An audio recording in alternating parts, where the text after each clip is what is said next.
Amen. Mais avant tout bonne là, il y a un texte biblique et puis tout les qui c'est pas témoignage. Particulièrement le témoignage pendant tout ce temps et vous en avez microté. Amen. Parce qu'on ne saura pas partager un micro avec 5 personnes. On va musicien, un micro est là. Chaque musicien a son micro. Ceux qui cachent pousser le micro et baby te l'ont langue de mon sous. Musicien soit regéré micro naïe. Ceux qui ont l'église là comment? Maël et Nieloba, mais bien comme Kezali, tout ça y a mon. Malade des Ali, Keba na malade. Amen. Amen. Amen. Faut que la Bible na Psaume 103, je vais lire du 1er au 5e verset.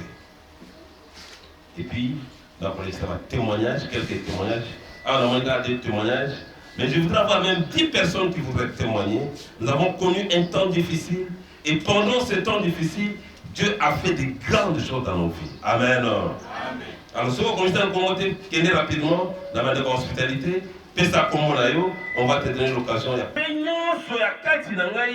Ekumisa kombo na nzambe azobikisa bamaladi na yo nyonso mpe azali kolongola molimo na yo to bomoi na yo na libulu mpe azali kolakisa yo motole ya bolamu mpe ya komisa yo elenge lokola mpongo. 16 août, qu'est-ce que Dieu a fait pour toi?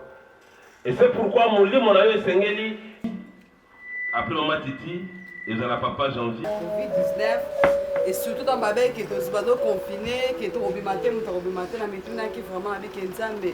N'a pas envie vraiment pour plus de message quand même Covid. Mais dans ce cas, Nzambe papa terre a biso ma tête on a c'est Nzambe so ko une alliance. Ata okufi alliance na tika na bana. Na sala ki alliance moko jumo ba finu ba e opia biso pondo na pondo tika ma 5000.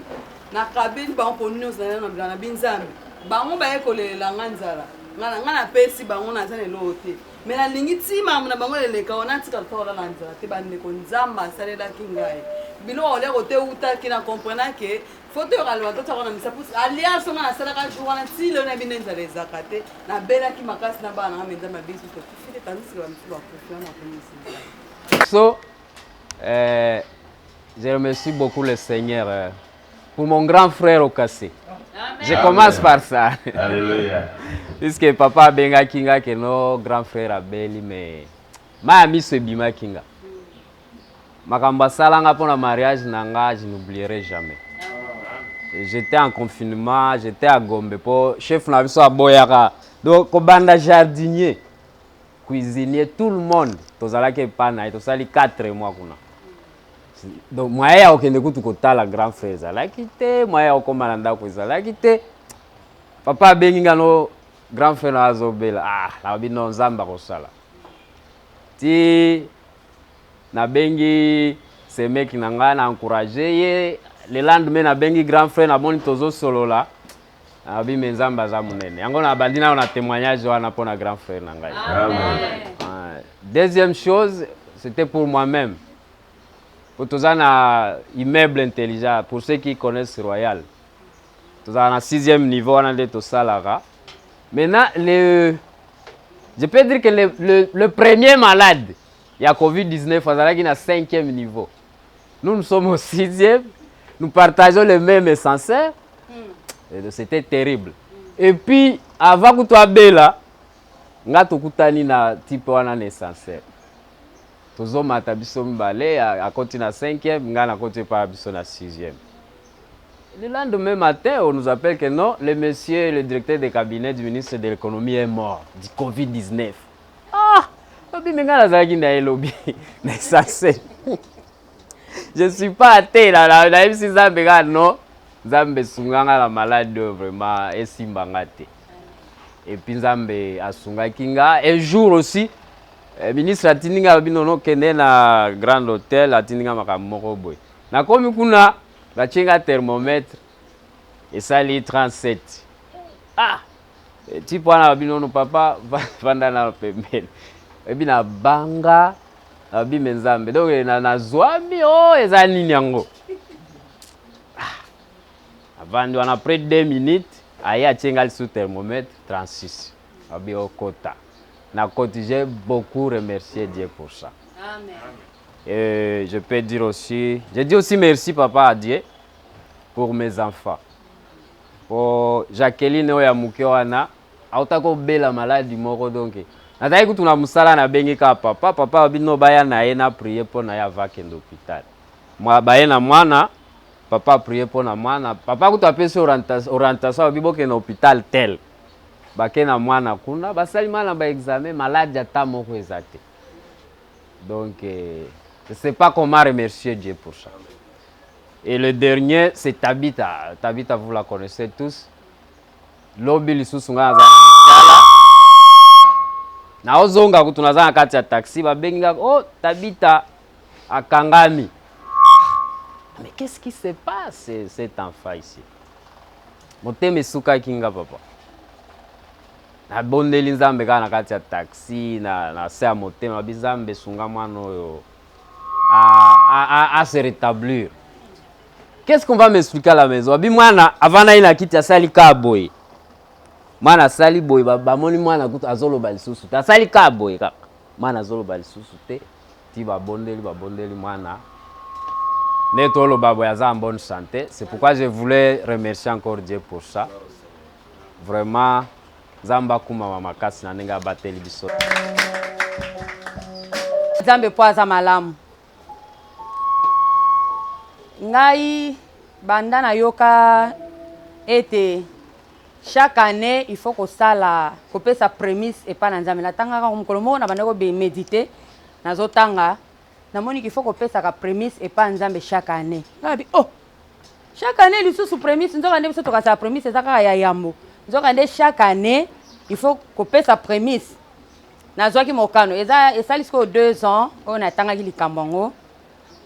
Na yeko zo mokano nga alibi nzambe loko na tanya ona makomi na yo ngai moko na mona ona misu na bando space au prémisse chaque année. Alors na zoaki mokano wana ano kuna na pesa ki prémisse nanga année oyo lisusu na pesi prémisse nanga pa nzambe. Mais malgré tout ça donc ezana bambule belé leki na tuna aka nzambe naza enseignante mais na tuna nzambe na binzambe.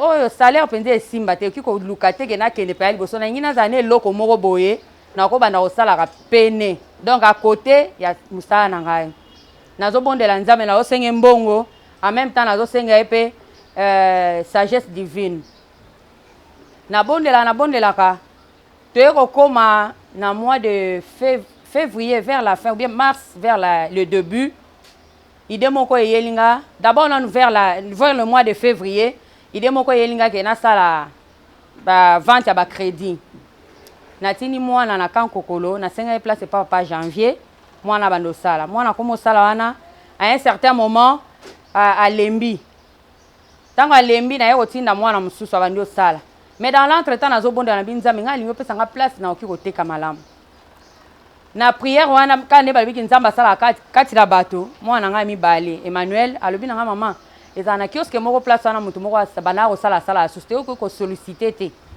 na moni bongo na yebisi pe papa to meki ko benga mutu wana ndimi alobi nazo luka mutu apesa nga mbongo ngasko na bani mitu na nga bimbongo ngo utabi na mona ka papa bayoka na mutu wana apesi pe mbongo nde nzamba permettre kati na confinement donc le 1er avril na confinement nzamba apesa nga idée divine ne na fongola shop awa na kwen wana batebele bazomona ngo tozoteka ba crédit place wana pe nzamba azosunga biso amen hein? Amen.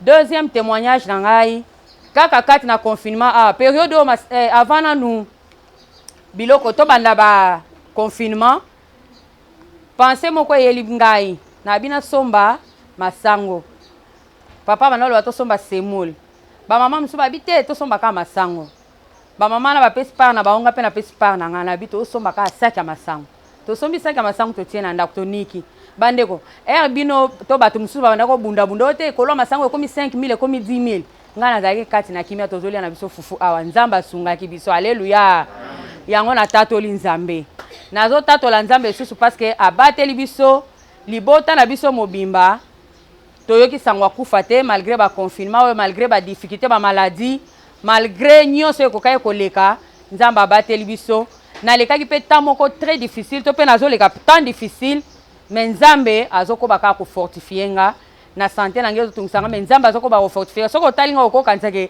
eloko ezate mais na otungisama mais nazo mona kaka nzambe azo fortifier nga de temps en temps oyo esalaki ba misuku to ayoka mutu pasi lelo lobi akufi mais ngai nzamba azoko ko batela nga pe na témoigner nzambe pona moni osuna mukola lelo amen hein tikete parce que na sûr que naza bien amen ils a peut confirmer deux fois et par écrit ils a vraiment confirmé que naza bien amen nakumisi nzambe naza lisusu na esengo ya komona bino nyonso lelo et naza lisusu na esengo ya kotelema parce que à vrai dire eza na moment moko nga mo benga na ndimaki te ke na okota lisusu Na mois de mai mobimba na belaki maladi oyo ko evandisi biso tu na ndako wana elo ezolatisa biso na biloko nga nazala mituna namonana mutu abela yango te na mutu nyonso ta maladi ane alokuta yoso mona mutu abela yango mais nazwaka réponse ya mutu abela yango nga moko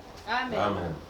nabelaki yango vraiment makasi ekendaki na nga ntina niveau ya kopesa nga pneumonie donc maladi ya pema donc ata kopema nazala kokoka lisusu te oyo bayebi bamambo ya saturation pema normal saturation normale ezalaka de 90 à 100 ngai nazalaki osature 28 heure moko mpe ntina ba 15 nazala osature bongo donc pema ezalaki te Pasteur Valérie, frère Jérémy bayaki na ndako mpona kosemba bango bamonaki eta nazalaki ti na suka filme papa ye moko akoma ye na ndako ye nde mpenza azwaki ekateli alobi te awa otikalaka te toke tolongwe toke ndako toke na ngaliema baboyi biso en fait ngai baboyi nga soi-disant que place eza te et effectivement mpe kana nga bango balingai bakokango te batindi biso na cinquantenaire tokomi na cinquantenaire baformalité nyonso tokoti babandi kosoigne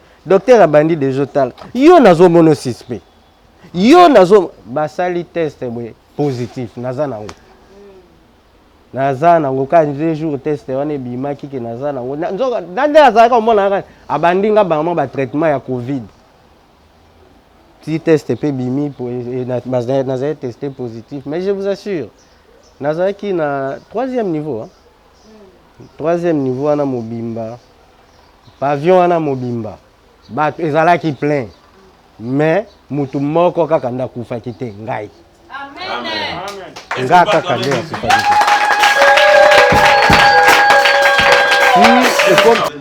effectivement il y avait beaucoup de malades, il est le seul rescapé. sungi ekomaki mpe moma moko nasalaki mpenza arrêt cardiaque nakatanaki mpenza ti bareanime mpe nzambe asungi nazongi navandaki mpenza journée nakala nazongi batyenga mpe bamona quarantaine tala sikoyo mizalela na place ya mama Sara na place ya bamama Clémence oyo bazalaki kuna okozala ndenge nini nakoti mpe nouvelle eza lisusu te tiye moko ngamo nazongeli makasi nasengi telefone moko ezalaki wana nabengi nde espoir eye kozonga et ainsi de suite navandi mpenza na quarantaine 21 jours mpe nabimi kobima nabimaki croyez-moi nabandaki na noir tozalaki na confinement me nabandelaki na noir mpona koreconnaître bonene ya nzambe wana aisili mpe kaka te nazalaki boyebi église ki nazalaki na baproblème mpenza na mosala nalongwaka presque mais nzambe arétablir ngai barétablir ngai na mosala bazongisi ngai na poste na ngai nazocontinue na ngai mosala nyonso to ezoleka bien et ekoki mpe kaka te comme par hasard lelo mpenza dimanche le 16 août toza déjà ba 9 heures donc exactement sikoyo nabotamaki donc eza anniversaire nanga nakokisi titi nage nakomi nage te okosi te babateli ngai pendant bambula ebele na futi eloko te napesi eloko te eloko kaka nakoki koloba eza matondi to merci wana eloko ya liboso eloko ya mibale na bandeko basi mpe mibali oyo bayebi ngai je crois papa akoki kose rappeler je crois depuis 2016 ti 2020 bandeko mosusu bazalaki na adresse bazalaki na esika ya koloba keno te nafandaka place songolo me ngai azangaka adresse na ngai ezalaki église ezalaka kaka église ebele kutu bayebaka mpe te mosusu batuna nanga ok te nake ndako na nga ezalaki kaka église bisika ngai nao tozali pendant le période ya confinement oyo nzambe asali ngolu c'était le 15 mars nde napesa mbongo ya ndako ndako bisika nazwaki napesi mbongo moto wana fala bima na fin ya mois nabi te lokola esika nasepeli na yango ndako mpe nasepeli na yango napesa kaka mbongo napesi mpe mbongo. Et le 5 avril ntango Gombe fallait kota na confinement ya makasi oyo ezalaki keno bato bakobima te parce que tozalaki déjà na confinement mais oyo ya Gombe sikoyo fallait kota sikoyo nde ngai nakendaki epai na ngai lelo oyo naza sikoyo na adresse oyo soki moto atuni ngai nakoyebisa keno zwa motuka kende esika songolo soko ozwi okiti na esika songolo okokuta ngai na adresse songolo. Yango na pamboli nzambe pona likabo wana oyo nzambe asali ngai. Et pendant le même période ndenge papa Okassin auti koloba on comprendre que ba témoignage ezozala kaka na ba succession do mona kaka mutu azotanga kaka mutu c'est parce que tozalaka na fandi na ndako. Première expérience ya kozala na ndako epa na nga moko nazangi mpe mbongo ya kofuta ndako. Première expérience ya kofutela ndako nazangi mpe mbongo ya kofuta ndako. Donc moi esili fallait nafuta ndako nazofuta ndako te. Eloko ya kolia mpe eza te. Nzambe lokola azalaka na ye nzambe ya bolingo kaka mokolo lupango nafandi na ngai na ndako moko nazobondela na ngai na bapoko akosutwa kaka boye ote papa mama atindi biso to ya kopesa yo biloko ya kolia wana déjà nga mona yebi ke naza na eloko te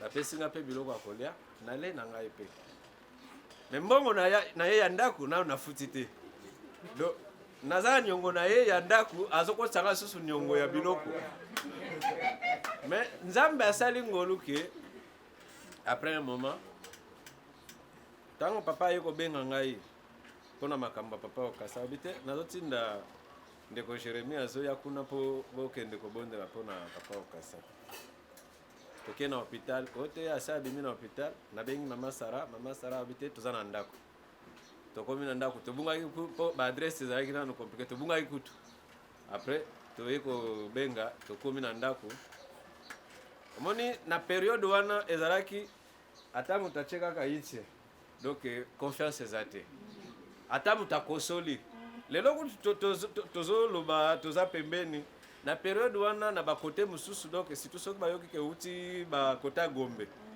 donc malade efandaki nde na Gombe confiance eza te tokomi wana mpe tobondeli bana kutu baye bayambi ngai tofandi tosololi tosilisi mpe tobimi.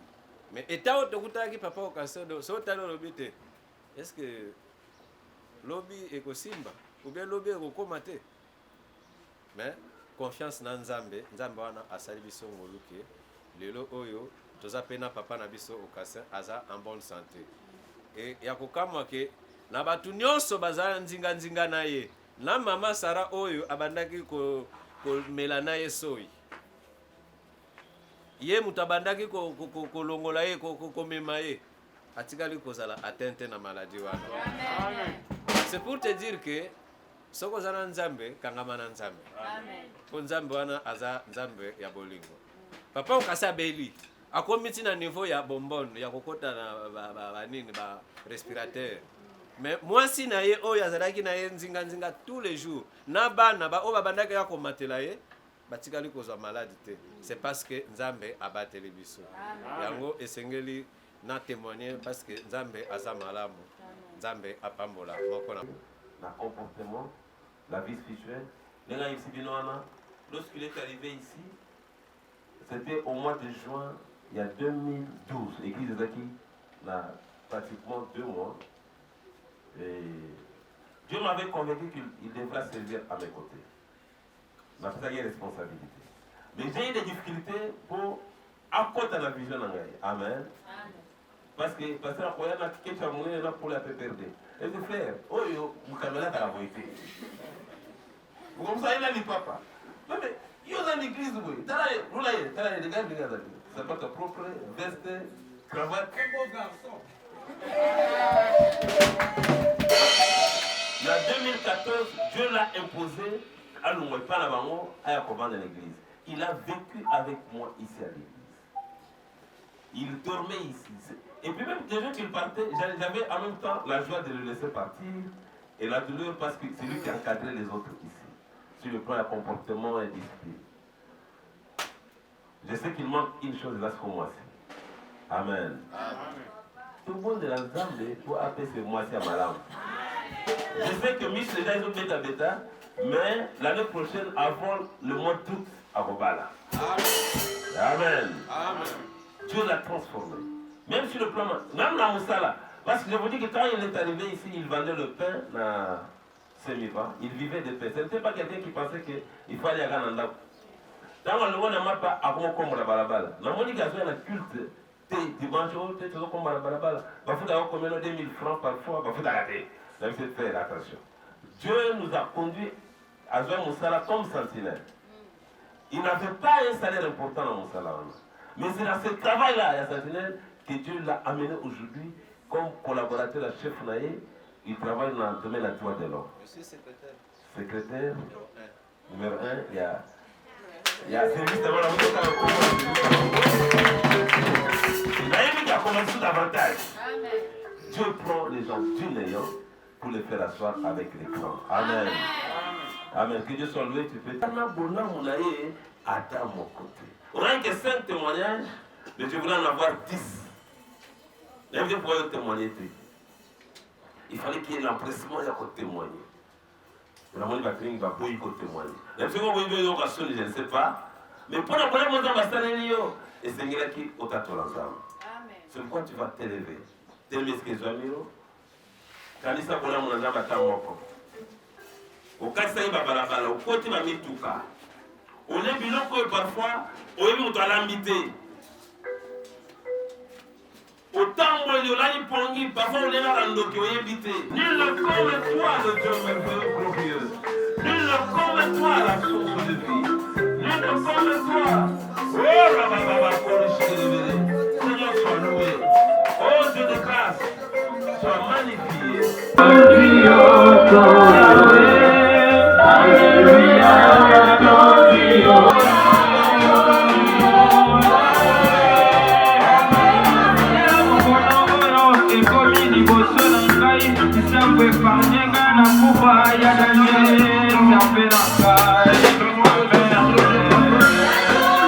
Je suis rentré aujourd'hui sans pression pour la reconnaissance à Zambie. Et je vais vous dire aussi que à l'église, on vient pour Dieu, et non pour les pasteurs, et non pour les serviteurs, et non parce que tu es de la famille du pasteur, et non parce que tu es l'ami d'un serviteur, ou hier pour Lukanzambe. Alors ceux qui ont l'église, c'est vraiment grave. Les enfants de Dieu doivent être sages. Alléluia. Alors pour ce marathon, nous avons un thème, Zambé Balukakai. C'est le thème que nous allons exploiter pendant tous ces mois d'août et la moitié du mois de septembre. Et pour ce matin, je veux que nous cherchions le Seigneur pour la direction divine. Alléluia. Alléluia.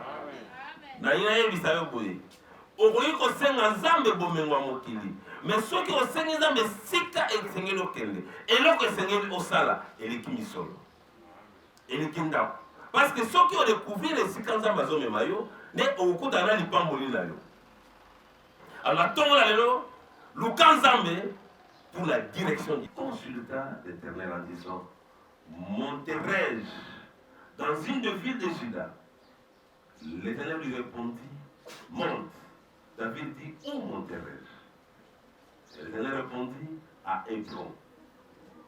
David y monta avec ses 2 femmes, Achinoam de Jisraël et Abigail de Carmel, femme de Nabal. David fit aussi monter les gens qui étaient auprès de lui, chacun avec sa maison, et ils habitèrent dans les villes d'Hébron. Les hommes de Juda vinrent et là ils joignirent David pour joie sur la maison de Juda. On informa David que c'était les gens de Jabès en Galate qui avaient enterré. Amen. Amen. Amen. Alors, makambo ebele tozosala ezosenga sagesse. Yebisa quoi cette sagesse? Faire de bons choix, c'est la sagesse. Les choix de la justice, les choix de la loyauté. Amen. Août. Mais depuis le 4 août, comment ils ont lâché l'église dans l'unité?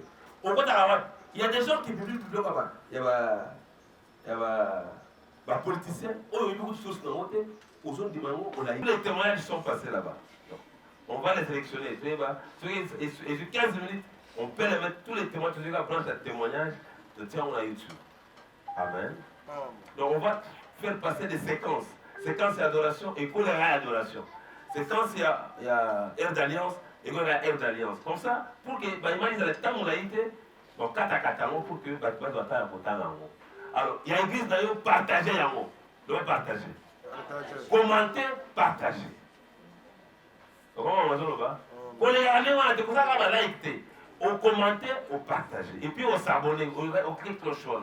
Pour chaque fois, tu as le wasika, on consomme facilement. Amen.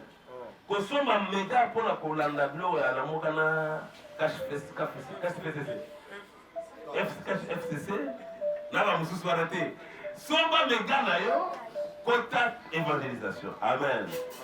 Amen. Le 5 septembre. Comment le 5 septembre?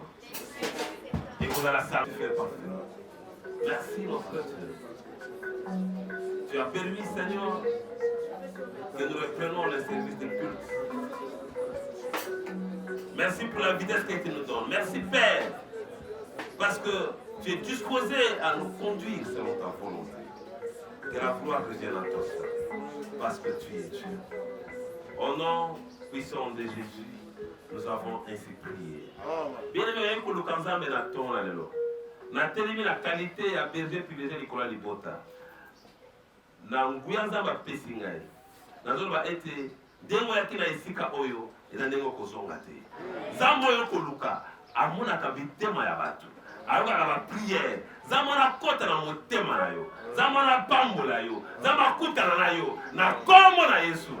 Na ndako na yo bile ekozanga te. Santé na yo la maintenu. La Bible dit vous servez l'Éternel votre Dieu. Il bénira votre pain. Il bénira vos eaux. Il va aider la maladie du milieu de toi. Zambe amonayo. Na tongo yo yaki na elenya bangangate. Yaki elenya banokite. Elenya famite weyi kosa elanzam. Zambe apesa yo lipa. Zama pambola mai na yo. Zama longa maladi kati na yo. Na kombo na Yesu.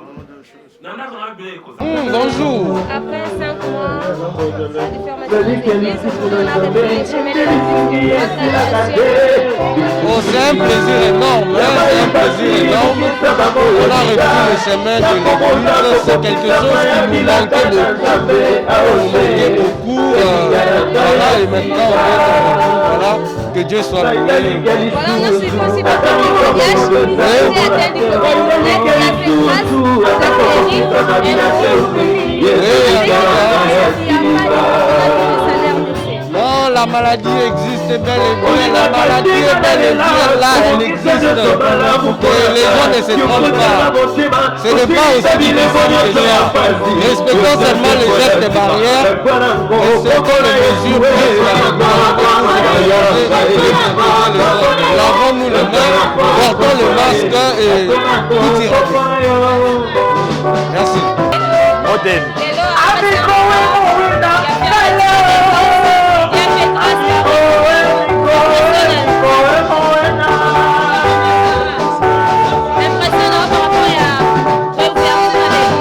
Oui, vraiment, merci beaucoup. Par rapport à Daniel Tosali à Koleka, les 5 mois, nous avons mais je vous remercie parce que le bon délai vraiment trop pour que ça passe dans la afin que tout le mouvement alors, c'est béni Dieu parce que oh, tout ça il est là et ça venait c'est mon casse. En tout cas, ça m'a chef de l'État, a déconfiné pour la mission pour et aussi nous avons encouragé les hommes de Dieu et tous les pasteurs pour toujours dans l'Assemblée, pour poser toujours la vision et d'Amé à Koueba. Pour pas me en tout cas, j'ai béni Dieu pour ça. Voilà, très chers abonnés de CSTV, quand on est toujours dans le terrain, par rapport à la réouverture, il y a des églises, désormais les églises ne se font pas, mais tous dans 4 églises, les vergers, pasteur Stéphane. Pasteur Stéphane, bonjour. Bonjour, merveille. Voilà, on a tout assisté bon, la première culte, après le confinement. En tout cas, on a sepeli, on a retrouvé chaleur et bandimi. C'est ce que nous cherchions. Vraiment, je suis très content. Oui, par rapport aux mesures de barrière, puisque le coronavirus s'est toujours, malgré des confinés partout. Comme au moins déjà, on a un masque. C'est l'exemple qu'on a donné. On a demandé à tout le monde d'avoir son masque. Bien sûr, le message de l'équipe, nous-mêmes, nous avons apprêté le masque. Oh, bah, sans masque, tu as un masque. Maintenant, tu tiens lave-main à l'entrée du culte et à la sortie du culte. Il y a aussi le gel hydroalcoolique. Et puis, au moment qui vient à culte, tu as quitté, tout ça qui va bien que notre espace est un peu petit, mais tout qui va quitter de sorte que non, il n'y ait pas facilement contamination. Voilà, c'est une église verger. Bon, ici, les sous-sounini, la mycologie. Bon, Tozali, na Milulu, Tobanagango Banda Lobby, ils allaient de l'avant 7e édition 2020.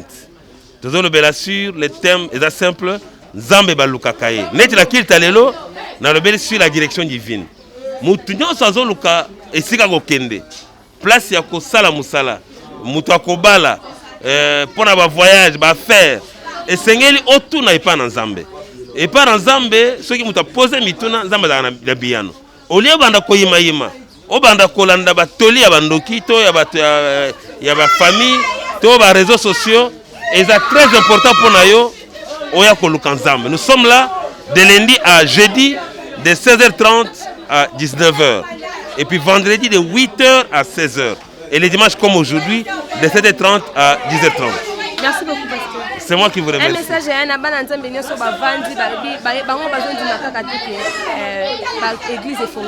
bon, je distraction. Mais vous savez, président Lobaki à partir le 15 août, l'église de Zongi. Na sengi na bana Nzambe nyonso kende esika na osambela. So na esika te yaka na avenue Chaomba numéro 5 na quartier au commandement na commune na Gombe au côté église de Zawana tout sambela tokutana chaque jour wana okoluka biso pe tokutana Nzambe. Merci beaucoup. C'est moi qui vous